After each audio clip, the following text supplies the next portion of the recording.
பரலோகத்துக்கு வழி அதை நல்லா பரலோகத்துக்கு வழி நல்லா தெரிஞ்சுக்கொள்ளுங்க. ஏன்னா இயேசுவின் வருகை மிகவும் சமயமாக இருந்துச்சு. இப்போ வெள்ளாடு செம்மறி ஆடு தனியாக பிரிக்கிறாங்க.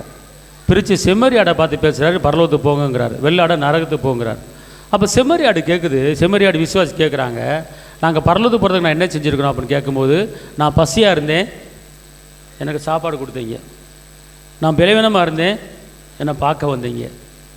நான் காவலில் இருந்தேன், என்னை பார்க்க வந்தீங்க. நான் ட்ரெஸ் இல்லாமல் இருந்தேன், எனக்கு ட்ரெஸ்ஸு கொடுத்தீங்க. அதனால் நீங்கள் பரலோகத்துக்கு போகலாம் அப்படிங்கிறார். அப்போ அவங்க கேட்க, நீங்கள் எங்கே ஏசப்பா வந்தீங்க அப்படின்னு கேட்கும்போது, இந்த பூமியிலே சிறியருக்கு என்ன செஞ்சீங்களோ அது எனக்கே செஞ்சீங்க அப்படிங்கிறார். அதனால் பரலோகம். இப்போ பரலோகத்துக்கு போகிறதுக்கு உண்டான வழிகள் என்னென்னு கேட்டிங்கன்னா, அவனவனு தக்க கிரியை என்னென்ன நன்மை. இந்த மாதிரி காரியத்தை இப்போ உங்கள் பக்கத்து வீட்டில் ஒருத்தங்க முடியாமல் இருந்தாங்கன்னா நீங்கள் போய் பார்க்கணும், அது ஒரு கிரியை.